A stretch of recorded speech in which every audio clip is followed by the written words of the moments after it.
aí, valeu, Celção?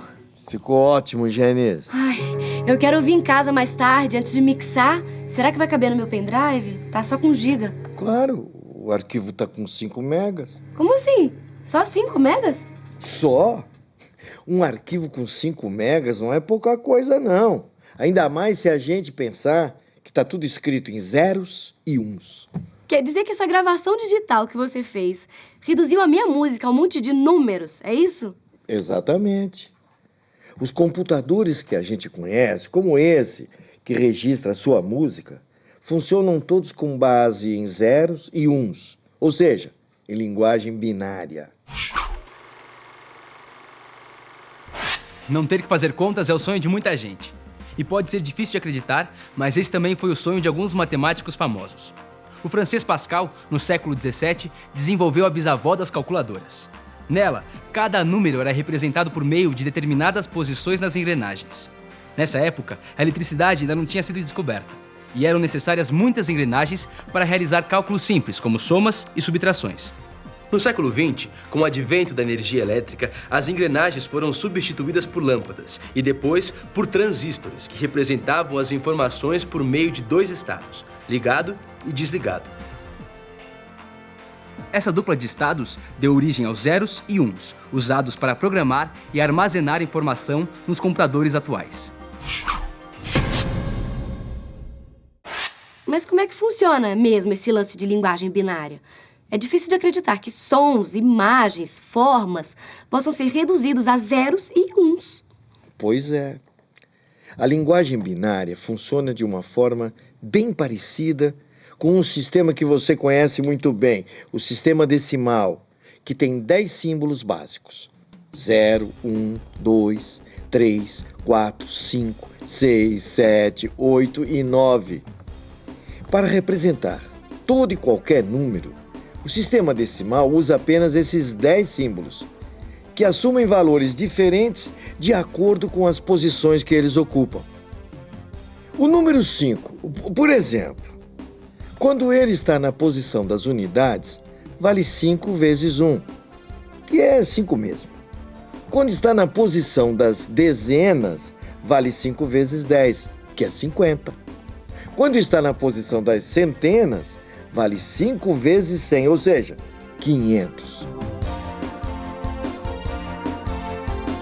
Ah, então, multiplicando cada símbolo pelo valor da sua posição, a gente pode representar qualquer número.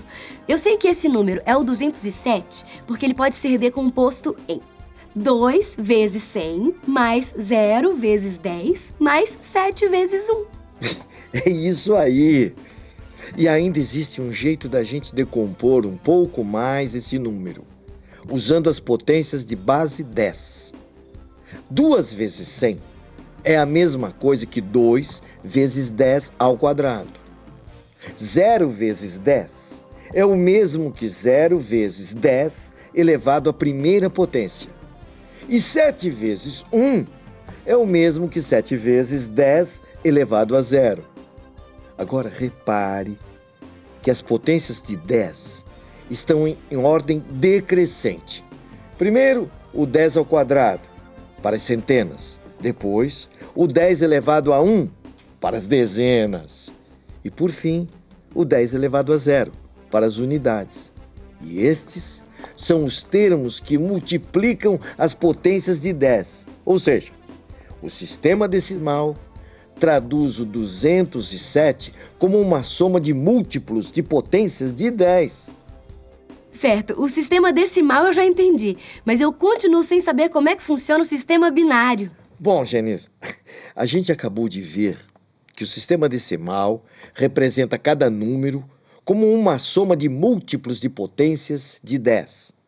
Já o sistema binário vai representar cada número como uma soma de múltiplos de potências de 2.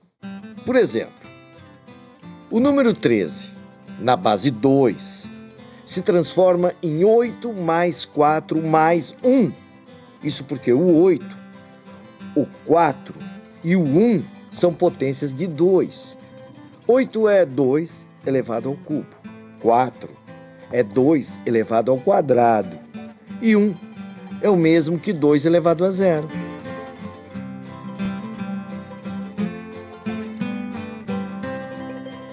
Mas presta atenção, ainda tem mais.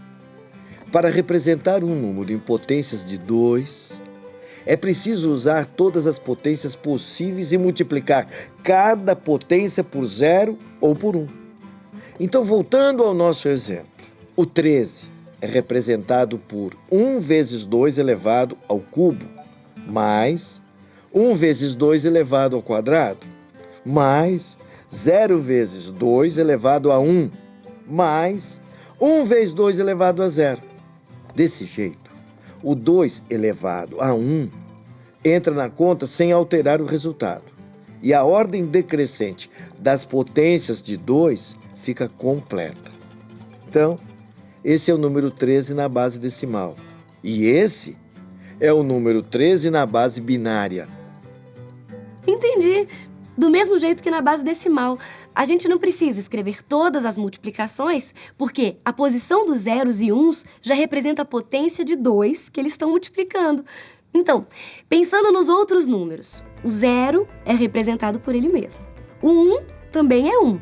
Já o 2 é 1 vezes 2 elevado a 1, mais 0 vezes 2 elevado a 0, ou seja, 1, 0. O 3 é 1, 1 e o 4 é 1, 0, 0. E assim por diante. Então, esses são os números de 1 a 9 representados no sistema binário. Perfeito, Genice. Você já entendeu como funciona esse sistema todo. Mas, Celso, eu reparei uma coisa. No sistema decimal, para representar, por exemplo, o número 9, a gente usa um dígito só. Mas no sistema binário, a gente precisa de 4 dígitos. É verdade, Gênesis. Isso acontece porque os circuitos eletrônicos do computador não são capazes, que nem a gente, de reconhecer os símbolos. Eles reconhecem essencialmente apenas 2 estados. Ligado, que a gente representa como 1, e desligado, que a gente representa como 0. É por isso que o computador precisa do sistema binário e o 9 vira essa representação de 4 dígitos. Um detalhe importante: cada um desses dígitos é chamado de bit. Se para representar um simples número 9 a gente precisa de 4 bits, eu fico imaginando quantos bits são necessários para guardar informações mais complexas, como um solo de guitarra, por exemplo. É por causa disso que foram criadas outras medidas. Olha só, um dígito binário é igual a 1 bit.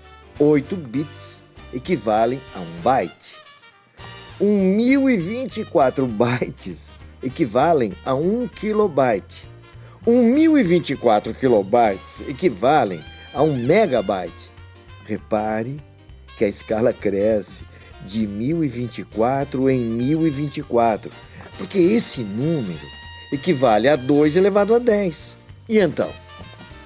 Você sabe me dizer quantos bits tem nos 5 megas da tua música?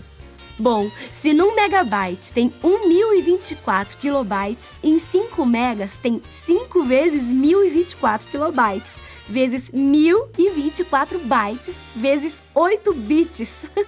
Nossa, isso vai dar um número perto de 40 milhões de bits. Significa 40 milhões de zeros e uns. Tá vendo? 5 megas não é pouca coisa, não.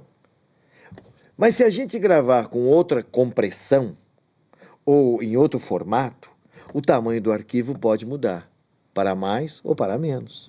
E é verdade que quanto maior a compressão, menor a qualidade da música? Sim. Quanto maior a compressão, menor é o arquivo, ou seja, menos zeros e uns ele tem. Portanto, ele carrega menos informações. E essa relação entre compressão e quantidade de informação vale para todo tipo de dado: música, imagem, voz. Escuta só. É dessa forma que o programa de mixagem decodifica os sons da tua música.